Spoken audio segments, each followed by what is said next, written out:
الام قالت لابنها انا عايزه اجوزك، بس مش هجوزك واحده من بتوع البندر اللي عينيها بك حابه ترد الكلمه ب10. انا هجوزك بواحده من الارياف تكون على قدنا وتشكلها على ايدك زي ما انت عايز. اختها في الصعيد قالت لها شوف لنا عروسه عندك. قالت لها قدامي واحده بس سنها 16 سنه. قالت لها ده عز الطلب. راحت جايبه لها تليفون ام البنت وكلمتها الست. ولما كلمت الست ام العروسه قالت لها ظروف ابنها، انا عنده شقه بيت العيله بس الابن اللي بيعرف يقرا ولا يكتب وشغال على توك توك. قالت لها ابعتي صورته. قامت الست بعتها صوره ابنها، ومجرد ما وصلت الصوره بصت لقت الدنيا قلبت وما عهدتش تاني. ام البنت تتصل واخواتها وخالاتها وجدتها ويلا تعالوا واتفضلوا منتظرينكم. الست افتكرت ان هي بعتت صوره الفنان احمد عز مش صوره ابنها. بصت في الصوره اللي بعتتها لقيتها صوره ابنها. امال في ايه اللي جرى؟ اول ما خدوا الصوره وخدوا رقم ما سابونيش، ستها وخالاتها وكلهم وخلانها ابنها يوم قال لها يوم انا مش عايز الجوازه دي، اللي نعرفه احسن اللي ما نعرفوش. باين الواد كان في حد في دماغه، بس امه في دماغها لا مش هناخد بتوع مصر. قالت له لا هتمشي معايا واللي انا عايزاه هتعمله، وانت كل اللي عليك ان انت تتجوز بس، اللي باقي ده علينا احنا. حددوا ميعاد، واول ما راحت هي وابنها في اول زياره مجرد ما دخلوا طلبوا منهم ذهب. فالست قالت لهم ذهب ايه؟ هو احنا شفنا العروسه؟ اول ما رحنا دبسونا في الذهب. ستها بتقول لك فين الذهب؟ قلت لها لسه ما شفناهاش. جت العروسه وشافوها وحددوا ميعاد ان هم يكتبوا الكتاب، وطبعا المأذون مش هيكتب لواحده عندها 16 سنه، فقالوا نكتب عرفي. راح الزياره التانيه هو وخاله اللي هو برضو امي لا بيعرف يقرا ولا يكتب. ام العروسه خدتهم عند محامي وهناك كتبوا ورق عقد عرفي ومضوه على قايمه ب70,000 جنيه.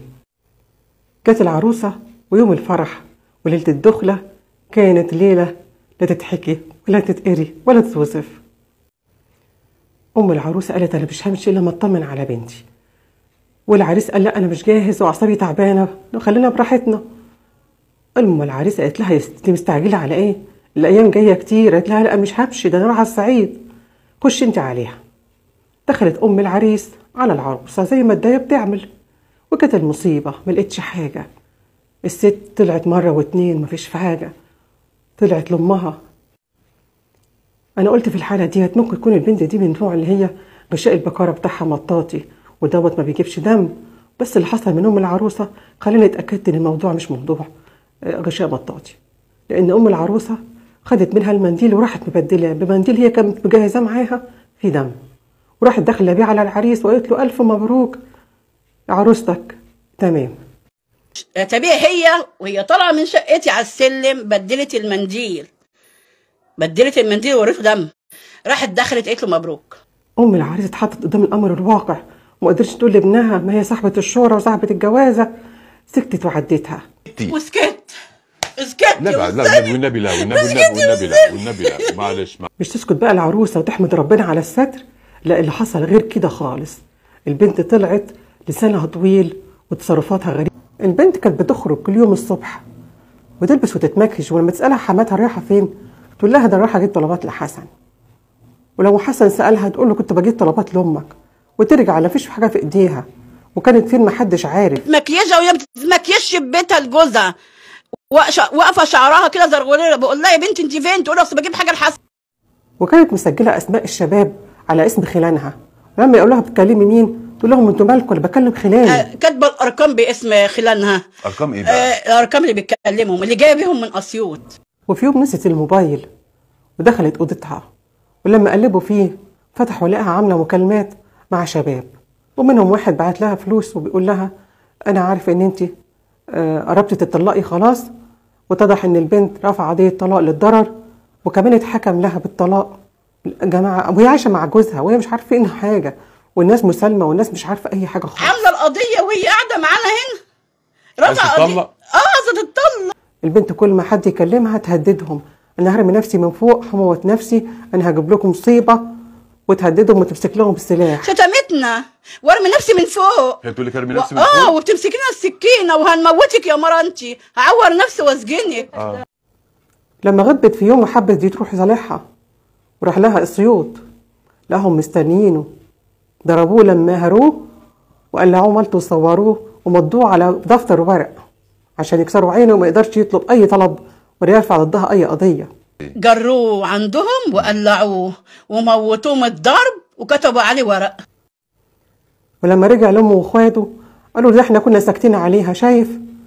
لا، اللي هي بتكلم شباب وعامله علاقات وبتقبض فلوس من الناس، رفع عليه قضيه ايه؟ زنا. بس هي هددته، قالت له هفضحك وارفع عليك. ايوه بتهدده، وهو راح يعمل القضيه، ما القضيه جات له ما راحلاش عشان خايف منهم. وهنا الولد خاف وما كملش في قضيه الزنا، وهي كسبت قضيه الطلاق ورفع عليه دلوقتي قضايا قد كده، نفقه ومتعه وعده وحاجات كتيره قوي، عشان الام اختارت غلط، عشان الام راحت تجيب من مكان ما تعرفش حد فيه غير بس عشان خاطر واحده ممكن تبقى نقدر نتعامل معاها وهتبقى عجينه طريه تقدر تشكلها. مش فاتحه هي نصبت عليا والله. لما تسال الام وتقول لها معقوله اللي بتعمله دي تصرف واحده عندها 16 سنه؟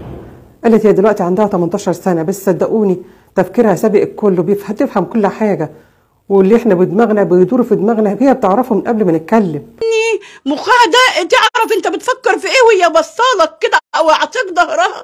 دي معلمه يا بابا، دي نصبه، دي احنا اتنصب علينا واحنا تعرضنا نصبيه كبيره قوي، وعايزين حد يلحقنا. ابني هيتحبس الغلبان اللي انا اصلا كنت السبب في اللي جراله. انا اقول ايه؟ اقول مراتي شمال؟ اقول ايه؟ بيقول لك كانت بتشوفها وجايه بالمكياج، بيقول لها هو انت كنت فين؟ بتقول له بجيب حاجه لامك. قلت له يا ابني ما بتحطش مكياج ليك، هتحط مكياج بره. دي اخرة اللي يروح يجيب مكان ما يعرفوش.